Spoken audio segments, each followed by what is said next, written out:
Јас сум Ана Марија Бошева и 1 месец сум на пракса во МТВ.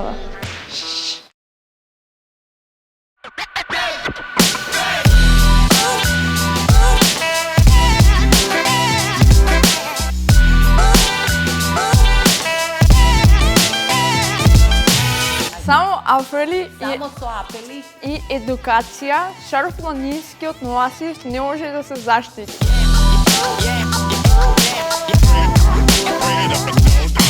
Да се заменам со едно големо искуство кое што понатаму во животот би ми значило и можеби би се одлучила да студирам за новинарство, да препознавам одредени вести, да научам како да пишам вест, некако да влезам во новинарските води.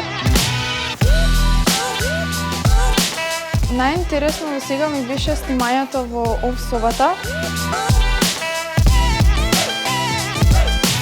Премиерот тврди дека ВМРО-ДПМН ги прифатила нивните услови. Ковачевски вели дека установните измени ќе се случат. Чекај, не се установни. Ајде од почеток. Новинарството е една специфична професија во која што е невозможно да работите само со искусни или само со млади новинари. Токму затоа Ана Марија дојде како една свежинка која што е потребна на секој медиум, особено на јавниот сервис. Она што е специфично за неа е тоа што уште од првиот ден почна да нуди решение, следејќи ги светските трендови, она што младите го сакаат, она што младите го прифаќаат во начинот на информирање и верувајте дека кога ќе го споите тоа со искуство доаѓа еден многу убав производ.